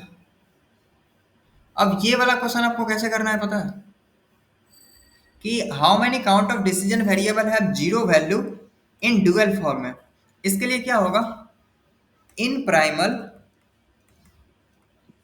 बाइंडिंग वाला है। हाँ हाँ बाइंडिंग वाला है। If L H S is equal to R H S, L H S R H S equal है, तो उसको हम बोलते हैं क्या, बाइंडिंग। और अगर इन प्राइमल में बाइंडिंग है तो corresponding dual is non zero. तो हमें क्या चाहिए, करस्पॉन्डिंग ड्यूअल जीरो चाहिए। करस्पॉन्डिंग ड्यूअल जीरो चाहिए तो हमें नॉन बाइंडिंग चाहिए। नॉन बाइंडिंग के लिए एलएचएस आरएचएस इक्वल नहीं चाहिए, should not equal to RHS. अब ये एलएचएस आरएचएस है क्या, हमारे पास कांस्टेंट क्या था, कांस्टेंट ये 10 12 कांस्टेंट है हमारे पास। 12 कांस्टेंट में आपको वैल्यू रखना है। यहाँ पे सर ने सारे सब चीज का वैल्यू दे रखा है, बेस का वैल्यू, इस चीज का वैल्यू, इस चीज का, सबका वैल्यू दे रखा है। आपको पुट करना है सारे इक्वेशंस में, जहां जहां पे एलएचएस और आरएचएस इक्वल नहीं हो रहे हैं। एलएचएस आरएचएस इक्वल मींस क्या, जैसे मान लो कि एमबी प्लस पीबी 500 है, तो एमबी का वैल्यू 2000 है, पीबी का वैल्यू 3000 है, तो एलएचएस में भी 3000 5000 हो गया, आरएचएस में भी 5000 हो गया, तो एलएचएस इक्वल टू आरएचएस हो गया। लेकिन हमें कौन सा केस कंसीडर करना है कि एलएचएस और आरएचएस कहाँ कहाँ इक्वल नहीं हो रहे हैं, इन सब वैल्यूज को डालने पे। तो आपको 10 2 12 सभी में डालना है वेरिएबल्स में, सॉरी इक्वेशंस में, और जहां पे एलएचएस आरएचएस इक्वल नहीं हो रहे हैं वो आपको काउंट करना है, ठीक है। तो ये बस, तो हम अगर हम देखें तो ये दोनों क्वेश्चन करने में ही आपको 1 घंटा लग जाएगा। आई मीन 40 मिनट तो लग जाएगा, नॉर्मल स्टूडेंट की मैं बात कर रहा हूँ। सो छोड़ भी तो नहीं सकते, इतने क्वेश्चन कनेक्टेड है। हाँ वही तो दिक्कत है। आप इन दोनों में से कोई एक ही छोड़ सकते हो, क्योंकि 45 मार्क्स का है, आपको 40 अटेम्प्ट अगर करना है, तो ये दोनों, ये कंप्रिहेंशन में से कोई एक ही छोड़ सकते हो। हम्म। ओके, अब हमारे पास क्या है क्वेश्चन, ये थोड़ा इजी पड़ रहा है question. We are interested in understanding the efficiency of 5 sale office. रुको यार मैं फिर से खोलता हूँ, ये लैग कर रहा है, हमको अजीब लग रहा है।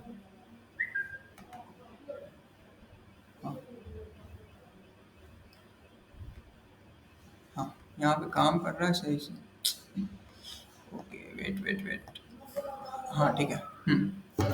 So we are interested in understanding the efficiency of 5 sale office. हमारे पास 5 सेल्स ऑफिस हैं, जो भी है 1 2 3 4 5। एक का सेल है और नंबर ऑफ लीड्स है, जो भी है दे रखा है, और हमें सेल ऑफिस 2 का हमें एनालिसिस करना है, जो भी करना है। If you must formulate DEA problem using linear programming for sale office 2। Okay, बिजली गई। सो फर्स्ट क्वेश्चन हमारा क्या है? Objective function. ऑब्जेक्टिव फंक्शन हमारा क्या होगा? सेल को मैक्सिमाइज करना, ठीक है? तो मैक्सिमाइज करना, तो मिनिमाइज वाला ऑप्शन गलत है ना? तो मिनिमाइज वाला ऑप्शन गलत है। मैक्सिमाइज में कौन सा लेना है? सेल ऑफिस 2 लेना है। तो सेल ऑफिस टू 2 का, वाला, टू वाला। हेलो, हाँ हाँ हाँ। हाँ, तो सेल ऑफिस 2 हमारा क्या है? 1650,009, तो 1650,009। और इन दोनों में मैक्सिमाइज किस चीज को करना है? Y12 या Y21? मैं इसका इंटरप्रिटेशन बता देता हूँ। Y12 अगर लिखा हुआ है, इट मीन्स हमारे केस में sale important factor of office 2, ये जो 2 है ना, ये हमारा सेल ऑफिस 2 को डिनोट करता है ना? अगर हमारे क्वेश्चन में होता है सेल ऑफिस 3, तो बाद में जो लिखा हुआ है ना 1 2, तो 1 3 हम लिखते हैं। 1 क्यों? 1 मीन्स सेल, ठीक है, और 2 मीन्स लीड। यहाँ पे आप देखो, है ना, 2 2 लिखा हुआ है। 2 2 मीन्स क्या? फर्स्ट 2 डिनोट कर रहा है लीड को, सेकंड 2 डिनोट कर रहा है हमारा ये सेल ऑफिस 2 को, है ना? तो फर्स्ट ऑप्शन में आप देखो कि Y12 है। Y12 मीन्स मैक्सिमाइज करना है। 1 मीन्स सेल और 2 means sale office 2। 2 means number of lead और सेल ऑफिस 2, ठीक है? और Y21 है, इसका मतलब क्या हो गया? 1 मीन्स, ये 1 मीन्स सेल ऑफिस 1 का हो गया, है ना? तो हमें 1 का नहीं 2 का निकालना है। ठीक है, समझ गए ये क्वेश्चन? हाँ हाँ। तो ये क्वेश्चन, ये ऑप्शन वाला इजी हो गया। और कॉन्स्टेंट हमारा क्या है? कॉन्स्टेंट हमने कुछ दे रखा है कि बजट हमारे पास 10 कितना है? 10,000, 10 लाख, 10 लाख, 10 लाख ही हमारे पास बजट है। तो हमारे पास बजट जो भी है, बजट हमेशा 10 लाख के इक्वल ही होना चाहिए। बजट क्या लिखा है? इक्वल है या फिर लेस और इक्वल का? Each sale office has same approval budget that is 10 lakh. तो हमारे केस में X12 होना चाहिए, तो X12 तीनों में है और एग्जैक्ट इक्वल होना चाहिए। ये तो इसको स्प्लिट करेंगे तब जाकर ये बनेगा ना। एक्चुअल हमारा कांस्टेंट तो यही है ना, एक्चुअल कांस्टेंट। लेट सपोज अगर आप ये ले लेते हो कांस्टेंट, है ना, तो ये वाला गलत हो जाएगा, क्योंकि हमारा एक्चुअल कांस्टेंट तो ये है कि एग्जैक्ट इक्वल होना चाहिए। एग्जैक्ट इक्वल है, उसको हम जब हम स्प्लिट करेंगे तो ये दोनों बनेगा। तो अगर ये मल्टी करेक्ट होता तब जाकर सही हो भी सकता था, बट लेकिन थर्ड ऑप्शन मोस्ट अप्रोप्रिएट है। और इसका थर्ड क्या है? Which of the following constraint for sale office 2? So Y12 तो होना ही चाहिए और Y22 होना चाहिए और इधर 10 लाख तो होना ही चाहिए। ये तो सारे कांस्टेंट हो जाएंगे ना, ये सारे Y12 इंटू 10 पॉइंट जो भी है, एंड Y22 इंटू 14 सिमिलरली सारे कांस्टेंट कहाँ गए? Y12 into 10 this one, Y22 into 14, Y22 into 9, ये सारा सेकंड कॉलम है, ये सारा फर्स्ट कॉलम है ना? यहाँ पे ये सारा सेकंड कॉलम, ये सारा फर्स्ट कॉलम, ये सारे कांस्टेंट होंगे ना? हाँ, ऑल ऑफ द ओके। तो सारा हमारा कांस्टेंट है, तो ये 1 2 3 4 5 6 जो भी है सब करेक्ट है, all of the.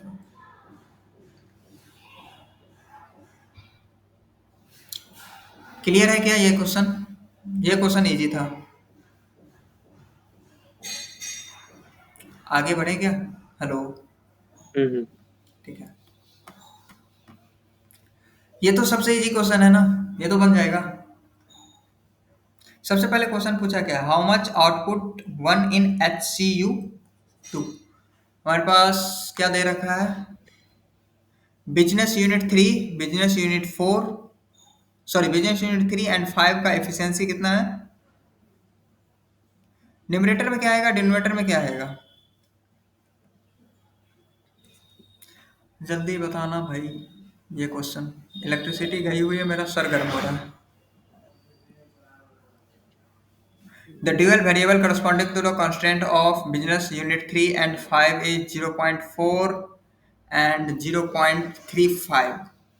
Okay, so business unit 3 के लिए 0.4 है, तो 0.4 अपॉन 0.75 इंटू आउटपुट 1 पूछा है, तो 9000 प्लस 0.35 अपॉन 0.4 इंटू 6500 इसको सॉल्व करना है।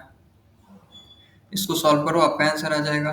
फिर पूछा होगा HCU2 के लिए, तो HCU2 के लिए आपको क्या करना होगा, 0.4 अपॉन 0.75 सेम 9000 के जगह पे 10 रखना है, 10 प्लस 0.35 अपॉन 0.75 इंटू इस बार 12 रखना है क्योंकि आउटपुट 2 के लिए पूछा है। ठीक है, तो इसको आप सॉल्व करोगे अप्रोक्स, ये अप्रोक्स 1/2 आता है, तो 5 यहाँ से 6 यहाँ से 11 12 के आसपास होना चाहिए, 11 12 के आसपास होना चाहिए। ये क्वेश्चन तो इजी था, ये वीक 9 का है या 8 का है आई थिंक। देखो इस वाले ग्राफ में ना हम पीवाईक्यू के वीडियो में भी बहुत बार बता चुके हैं कि दो चीज आपको ध्यान रखना है, कांस्टेंट इनपुट और कांस्टेंट आउटपुट। एक तो ये ग्राफ बन रहा है बाहर की तरफ से, अगर इनपुट कांस्टेंट है तो बाहर की तरफ वाला ग्राफ बनेगा, अगर यहाँ पे लिखा होता ना कांस्टेंट आउटपुट, अगर कांस्टेंट आउटपुट लिखा होता तो अंदर इनवर्ड कॉनकेव वाला ग्राफ लेते। ठीक है,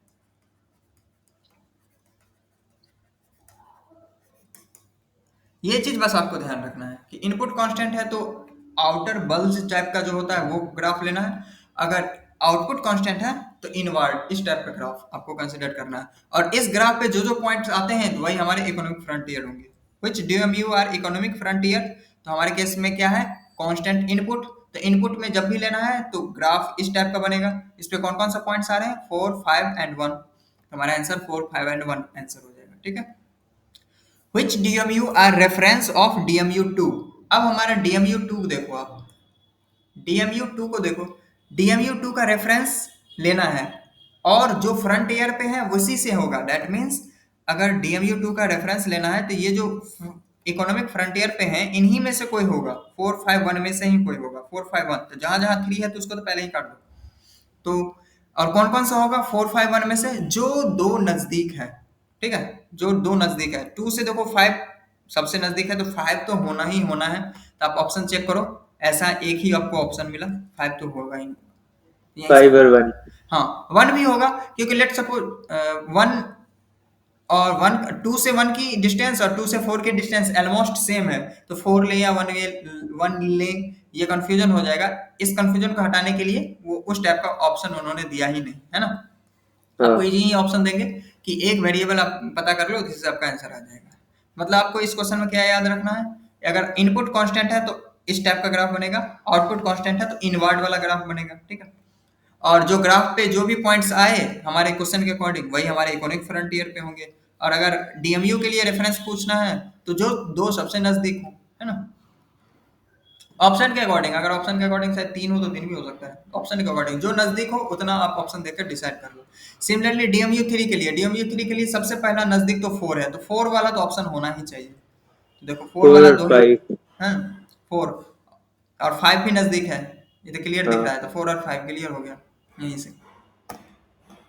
और ये भी आप देख सकते हो कि 4 5 1 में ही से ही होना चाहिए, तो 4 5 1 में से 3 वाला तो आप ऑलरेडी काट दो। ठीक है, तो ये हाँ। दो तीन तरीके हैं, आप एलिमिनेशन करके भी बना सकते हैं। तो ये इजी इजी वाले थे क्वेश्चन, बीच में हौसला बढ़ाने के लिए। ये थोड़ा लेंदी क्वेश्चन है, इसको ट्राई करते हैं। ये आपको क्या निकालना है, कंफ्यूजन मैट्रिक्स वाला क्वेश्चन है, वहाँ एक्यूरेसी प्रिसीजन ये वो आपको सारी चीजें निकलवा रहे हैं, तो आपको निकालना कैसे है। सो आपको करना क्या होगा, एक काम करते हैं ना, इस ग्राफ को उधर लेके चलते हैं।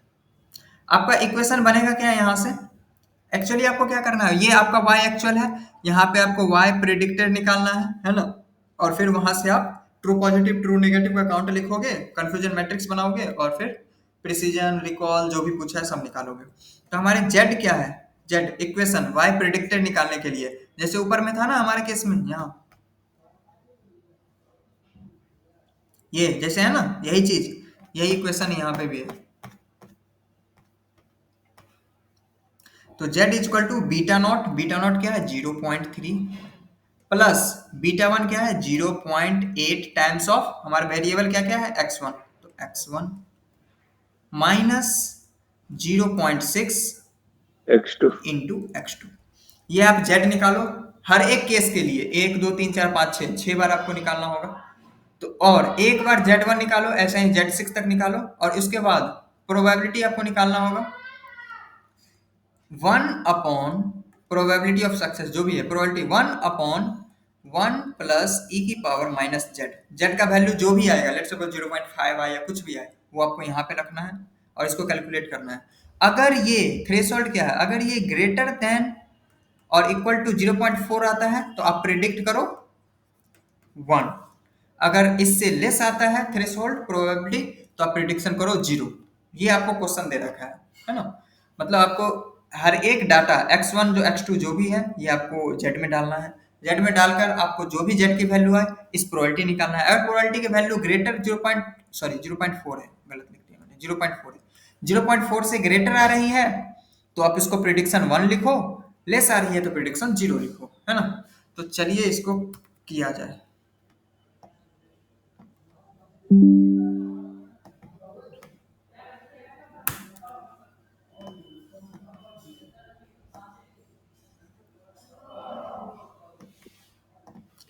ओके, सो जेड क्या था हमारा, थोड़ा सा रिकॉल करते हैं। बीटा नॉट था 0.3, हाँ 0.3 प्लस 0.8 टाइम्स ऑफ x1 था, और क्या था 0.6 इंटू x2 था। तो ये हमारा z है। और e निकालने के लिए प्रोबेबिलिटी निकालने के लिए 1/1 प्लस e की पावर माइनस जेड का यूज करेंगे, ठीक है। तो सबसे पहले हमारे पास 6 आईडी है, तो आईडी 1 के लिए पहला कैलकुलेशन करते हैं। आईडी 1 के लिए करते हैं, आईडी 1 के लिए जेड क्या होगा 0.3 प्लस 0.8 इंटू x1 की जगह पे आप 3 डालो, माइनस 0.6, x2 की जगह पे 1.5 डालो। तो इसको सॉल्व करो, कितना होगा 2.4, 15 छक्का 90, 9, oh my god 0.09, 0.04, जेड की वैल्यू क्या होगी प्लस 0.3, 1.8, प्लस का या माइनस का, ये भरा जा रहा है तो ये प्लस होगा 1.8, ठीक है। वहां आप कैलकुलेटर यूज करना। अब जेड की वैल्यू आ गई, अब प्रोबेबिलिटी निकालते हैं 1/1 प्लस ई की पावर माइनस जेड की जगह पे हम क्या लिखेंगे 1.8। इसको सॉल्व करना, तो हम फोन से कैलकुलेटर खोलते हैं। 1/1 प्लस ई की पावर माइनस, ई की वैल्यू कितना होता है पता है किसी को 2.71 ई की वैल्यू होती है, ठीक है। इसको सॉल्व किए तो कितना आया हमारे पास 0.85। अब देखो p की वैल्यू हमारा कट ऑफ कितना था 0.4 था, ग्रेटर देन है हमारा 0.4 से, तो हम इसका प्रिडिक्शन बोलेंगे 1, प्रिडिक्शन बोलेंगे 1, ठीक है। प्रिडिक्शन 1 है और एक्चुअल भी 1 है। अगर एक्चुअल 1 और प्रिडिक्शन 1 है तो ये क्या हमारा हो गया ट्रू पॉजिटिव। यहाँ पे मैं कंफ्यूजन मैट्रिक्स बना देता हूँ।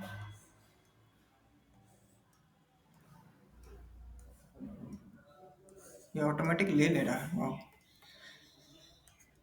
True positive, true negative, false negative, false positive. इस साइड मैंने लिया है एक्चुअल, इस साइड मैंने लिया है प्रिडिक्टेड। यहाँ 1, यहाँ 1, यहाँ 0, यहाँ 0। अब देखो यहाँ से एक्चुअल भी 1 था और प्रिडिक्टेड भी 1 है, तो 1 1 दैट मीन्स ट्रू पॉजिटिव, ठीक है। सिमिलरली 6 बार और कैलकुलेशन करते हैं, we have to do a lot of work. ID2 के लिए z निकाले, z equal to 0.3 plus 0.8 into -2 and -1, -2 minus 0.6 into 1। इसको सॉल्व किए तो z की वैल्यू कितना आ गया, इसको सॉल्व करेंगे तो z का वैल्यू आएगा हमारे पास, ये तो नेगेटिव में ही आएगा हमारे केस में, हाँ नेगेटिव -1.9, ठीक है। और टी का वैल्यू क्या होगा 1/1 प्लस e की पावर माइनस माइनस प्लस 1.9। और जब आप इसको सॉल्व करोगे तो मैं गारंटी के साथ कहता हूं कि ये आपके लिए 0.1 के अप्रॉक्स जाएगा, 0.15 मान लो, क्योंकि मैंने देख लिया डिनोमिनेटर बहुत बड़ा हो रहा है ना। और ये हमेशा ये क्या है, लेस देन है 0.4 से, तो प्रिडिक्शन क्या हो जाएगा, प्रिडिक्शन हमारा हो जाएगा 0। ठीक है, एक्चुअल वैल्यू क्या है, एक्चुअल वैल्यू 1 है, प्रिडिक्शन 0 है। एक्चुअल वैल्यू 1 है, प्रिडिक्शन 0 है। एक्चुअल वैल्यू 1 है, प्रिडिक्शन 0 है, तो उसको बोलेंगे फॉल्स नेगेटिव। तो ये हमारा हो जाएगा false negative. Similarly id is equal to 3 के लिए z is equal to 0.3 plus 0.8 into X के जगह पे आप लिखेंगे कितना, माइनस का कुछ था, माइनस 0.5, तो x के जगह पे माइनस 0.5 और माइनस 0.6 इंटू 1.5 माइनस 1.5। इसको सॉल्व करो, क्या आ जाएगा, 40 90 माइनस 30, 30 कितना हो गया, i इक्वल टू 3, ये माइनस माइनस प्लस, ये कम माइनस में जाएगा तो ये प्लस में जाएगा, और 90 40 3 गया 0.8, 0.8। ठीक है, और इसका p वैल्यू कैलकुलेट करें तो 1/1 प्लस ए की power minus 0.8, minus 0.8, that means denominator काफी छोटा हो रहा है, डेट मीन्स ये ग्रेटर देन, आपको ये अप्रोक्स आएगा 0.65 के, अप्रोक्स कर रहे हैं ना, अप्रोक्सीमेटली। तो प्रिडिक्टेड हमारा क्या हो जाए, ये ग्रेटर है हमारा 0.4 से, ग्रेटर है, दैट मीन्स प्रिडिक्शन हमारा क्लास हो जाएगा 1। थर्ड का देखिए, एक्चुअल 0 है, प्रिडिक्शन 1 है, actual 0 prediction 1, that means false positive. तो थर्ड वाला हमारा हो गया फॉल्स पॉजिटिव। सिमिलरली ID4 के लिए कैलकुलेट करें, z is equal to 0.3 plus 0.8 into 1 minus 0.6 2.5। Phone में खोल लिया हमने, z का वैल्यू हो जाएगा 25 छक्का 1.5 माइनस माइनस में जाएगा, ये माइनस हो जाएगा 0.4। तो प्रोबेबिलिटी का वैल्यू 1/1 प्लस ए की पावर प्लस 0.4। इसको आप सॉल्व करो, लेट मी डू इट। ये 0.1 मीट में हो ना सब लोग, मैं अकेला हूँ। हाँ हाँ ठीक है ठीक है, थोड़ा इसका कैलकुलेशन कर लेंगे मुझे। 1/1 की पावर 0.5 रूट हो जाएगा 112, इसका वैल्यू आ जाएगा 0.04, 0.4013। ये कैलकुलेटर से मैंने किया, तो ये देखो एग्जैक्ट कट ऑफ के पास है, ये ग्रेटर देन 0.4 से है, तो ग्रेटर है, तो प्रिडिक्शन हमारा हो जाएगा 1। तो फोर्थ वाले का क्या केस था, फोर्थ वाले का केस था 0 एंड 1, तो एक्चुअल वैल्यू 0 है, प्रिडिक्शन 1 है, ये भी फॉल्स पॉजिटिव है, ये भी फॉल्स पॉजिटिव हो गया। सिमिलरली ID5 के लिए करते हैं, z is equal to 0.3 plus 0.8 into 1.65 है, और माइनस 0.6 इंटू क्या 2.5 दोनों का अगले 2.5। इसको सॉल्व करो, 1.5 कैलकुलेटर सही करना होगा, 65 है ना, 3 into 0.5 into 0.6 into this is equal to 0.12। तो प्रोबेबिलिटी क्या होगा, 1/1 प्लस ए की power minus 0.12।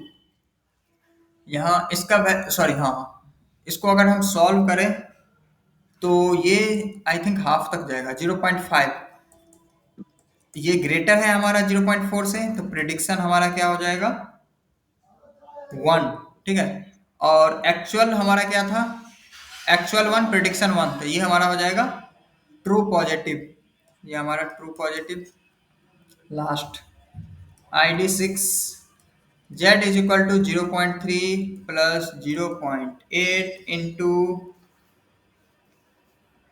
Minus 1.2 minus 1.2 minus 0.6 into 2.5 था, नहीं नहीं एक सेकंड देख लो, 0.9, 0.9। इसको अगर हम सॉल्व करें तो z की वैल्यू कितना आएगा, 9.6 950.4, ये तो जाएगा नेगेटिव में, नेगेटिव 1.2। प्रोबेबिलिटी 1/1 प्लस ए की पावर प्लस 1.2, तो ये 0.4 से तो बहुत ग्रेटर लेस हो जाएगा, तो ये आई थिंक अप्रोच जाएगा 0.25 के, ये लेस देन है 0.4 से, ठीक है। तो इसका प्रिडिक्शन हो जाएगा 0, और एक्चुअल वैल्यू क्या है, एक्चुअल भी 0, प्रिडिक्शन भी 0, तो ये हमारा हो गया ट्रू निगेटिव। एक सेकंड, ट्रू निगेटिव। अब हमें काउंट करना है, काउंट करना है क्या है, ट्रू पॉजिटिव कितना है,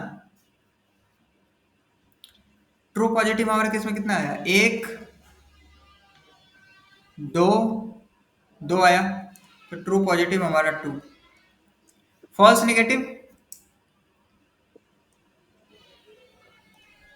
ट्रू पॉजिटिव हो गया, फॉल्स निगेटिव 1 है, फॉल्स निगेटिव 1 ही है, false negative 1, false positive, false positive 1, false positive 2, false positive हमारा 2, ट्रू निगेटिव, ट्रू निगेटिव 1 ही है, ट्रू निगेटिव 1 ही। ये हमारा कंफ्यूजन मैट्रिक्स बन गया। ओके, सो अब हमें क्वेश्चन पूछा क्या है, एक्यूरेसी। तो कंफ्यूजन मैट्रिक्स हमारा क्या बना था, यहाँ पे फिर से लिखते हैं, 2 2 1 1, यही है ना, 2 2 1 1 है ना, true positive, true negative, false negative, false positive, इधर ये 1 1 0 0, इधर है एक्चुअल, ठीक है।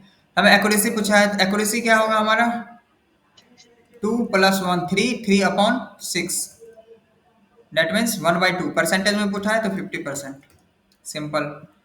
अब क्या है, precision of class 1, precision of class 1 का formula true positive upon true positive plus false positive, true positive हमारा है 2, फॉल्स पॉजिटिव कितना है 2, ये भी 50% आ रहा है क्या, हाँ ये भी 50%। इसका ध्यान रखना, परसेंटेज या डेसिमल। सेंसिटिविटी, सेंसिटिविटी किसे कहते हैं, anyone, recall. Yes, recall, recall of 1, तो रिकॉल का फॉर्मूला क्या होता है, true positive upon true positive plus false negative, तो ट्रू पॉजिटिव हमारा 2 है, 2 है, और फॉल्स नेगेटिव हमारा कितना है, फॉल्स नेगेटिव 1 है, कर्सर फॉल्स नेगेटिव 1 है, तो 2/3 परसेंटेज में देना है तो 0.667%, सॉरी 66.667%, ठीक है। और precision of class 0, precision of class 1 का फॉर्मूला होता है, क्लास 1 का होता है true positive upon true positive plus false positive, false positive. ये क्लास 1 का है। तो क्लास 0 को निकालने के लिए ना आपको क्या करना है, जहां जहां पॉजिटिव है p है उसको n कर दो, और जहां जहां n है उसको p कर दो, ठीक है। तो क्लास 0 का फॉर्मूला बनेगा ट्रू पॉजिटिव की जगह पे नेगेटिव, ठीक है। सिमिलरली टीपी है, p के जगह पे n प्लस फॉल्स p के जगह पे n, ठीक है। तो ट्रू निगेटिव हमारे केस में कितना है, 1/1 प्लस फॉल्स निगेटिव कितना है, फॉल्स निगेटिव भी 1 है, फॉल्स नेगेटिव भी 1 है, तो ये परसेंटेज में बताना है, मतलब 50%, ठीक है। ये अब ध्यान रखना है ना, क्लास 1 का फॉर्मूला अगर आपको याद है तो क्लास 0 को याद करने की जरूरत नहीं है, बस आपको क्या करना है, पॉजिटिव को निगेटिव से स्वैप करना है और निगेटिव को पॉजिटिव से स्वैप करना है, ठीक है। स्पेसिफिसिटी, स्पेसिफिसिटी क्या होता है, रिकॉल 0 के लिए हाँ, ट्रू निगेटिव रेट, नहीं यार, प्रिसीजन, हाँ हाँ, प्रिसीजन रिकॉल 0 के पहले। लिए सही है। तो रिकॉल का फॉर्मूला हो क्या था, क्या है, TP upon TP plus F N होता है ना, तो हाँ, स्पेसिफिसिटी का हो जाएगा, पॉजिटिव की जगह आपको निगेटिव करना है, T N plus false N के जगह पे पी करना है। तो ट्रू नेगेटिव हमारा कितना था, 1 है, 1 प्लस फॉल्स पॉजिटिव कितना है, फॉल्स पॉजिटिव 2 है, यस। तो परसेंटेज में देना है तो 1/3 हो गया, परसेंटेज में 33%, 33.33%, ओके। ये तो थ्योरी का क्वेश्चन है, ये थ्योरी का क्वेश्चन हम बता चुके थे। अगर कंटिन्यूअस है और पेयर वाइज है तो ऑप्टिमाइजेशन, और एक और क्या होता है कि स्टैटिकल रेटिंग। अप्रोच और रिग्रेशन के लिए रैंक वाला होता है ना, कैटेगरी है, हाँ, रेटिंग स्टैटिक्स, हाँ, तो वो किस चीज स्टैटिस्टिक में वाले में जाता है, रेटिंग आएगी। हाँ वो किस चीज में जाता है, स्टैटिकल में ना, हाँ, रेटिंग रेटिंग। हाँ, रेटिंग वाला अगर होगा, रेटिंग वाला होगा तो RATING, रेटिंग वाला, तो इसमें चला जाएगा। और पेयर वाइज है और कंटिन्यूस है तो ऑप्टिमाइजेशन करोगे। ये थ्योरी वाला हर एक टर्म में क्वेश्चन आ रहा है, हर एक टर्म में, एक नंबर का, 2 मार्क्स का, देख लो 2 मार्क्स का। ओके, हमारे में आ जाए बस। होपफुली आ जाए यार, सही में ऐसा पेपर ना दे जो ये सॉल्व कर रहे हैं। Part worth can Microsoft. Be define as, ये भी क्विज 2 में शायद क्वेश्चन आया था, सेम क्वेश्चन है। लेवल यूटिलिटी, ये तीनों चीज थ्योरी का क्वेश्चन है ना। ओके, अब देखो ये चीज है, देखो सिंपल सी बात है, इसको मैंने बेस्ट एग्जांपल से मैंने एक क्वेश्चन में सॉल्व किया था कि आप यहाँ पे रहते हो, यहाँ पे एक बार शॉप है, यहाँ पे भी एक बार शॉप है, दोनों सेम ब्रांड सेम प्राइस पे दे रही है, तो जो नजदीक होगा वहीं पे आप जाओगे ना। वही चीज है, तो वही चीज है कि कस्टमर जो है, कस्टमर एक्स जो है वो कस्टमर है ना, कस्टमर एक्स है, किस चीज को प्रीफर करेगा, O1 को। O1 को प्रीफर कब करेगा, जब distance of O1 that means D1 less होना चाहिए D2 से, तो D1 लेस है D2 से, है ना। सिंपल सा आप ऐसे सोचना, आप यहाँ पे हो और दो सेम टाइप का शॉप है, आप कहाँ जाना पसंद करोगे, जो नजदीक होगा, बस वही चीज है। आप O2 कब जाओगे, जब D2 लेस होगा D1 से, है ना। O1 कब जाओगे, जब D1 लेस होगा D2 से, वही चीज। बाकी TDS है किसी का? मेरा है। ओ भाई, क्या करना क्या है इसमें, कुछ समझ नहीं आ रहा। यार PY की अभी करवा रहे थे ऋतिक रोशन सर, तो थोड़ा बता बहुत रहे। हम देखे हैं, फिर करेंगे और क्या, उस वही सेशन देखेंगे जाकर। और बाकी ये जो दिया, नोट्स। वंश ने जो ये सब नोट्स दिया है, यही सब जाकर करेंगे और क्या। ये नोट्स में तो वही ऐसा लगे एकदम रटने वाली चीजें बहुत सारी। हाँ, एटलीस्ट क्वेश्चन के थ्रू रट लेंगे, जो ऑप्शंस क्या कर रहे हैं, तो हाँ, एटलीस्ट 50%। क्वेश्चन के थ्रू रट लूं मैं, बट ये नोट्स के थ्रू तो बड़ा मुश्किल लग रहा है क्योंकि इसमें बहुत सारी चीजें दी है। हाँ, पांच छह सच तो में बहुत। पीडीएफ है। हाँ, पूरा बोरिंग है। और PYQ कर लेंगे और क्या। डेढ़ एसपी भी है घंटे मेरा देंगे। तो। क्या? सिस्टम कमांड भी है। सिस्टम कमांड का पिछले बार में हम लोग के साथ लक खराब हुआ, इतना टफ पेपर, मतलब अजीब अजीब क्वेश्चन दे दिए इंटर में, एस छूट गया। हाँ, बाकी ये प्रोजेक्ट 2 बनाना, ये बोनस प्रोजेक्ट अगर बनाओ तो बता देना, है ना। हम नहीं बना रहे हैं, मन नहीं है। ग्रुप में कोई डाल दे, मैं तो सोच रहा हूँ ना 31 से पहले, वो 30 से पहले डेडलाइन जब भी एक्सटेंड होगा। हाँ होगा ना तब बढ़िया है। वो तो होगा ही, बच्चे बोलेंगे कि सेम लेवल 1 का जैसा, मतलब प्रोजेक्ट 1 जैसा प्रोजेक्ट है, और इतना कम टाइम में थोड़ी ना कोई करेगा। पहले तो मैं रिकॉर्डिंग बंद करता हूँ। माय गॉड, रिकॉर्डिंग हो रहा था कि नहीं? हाँ, हो रहा था। स्टॉप।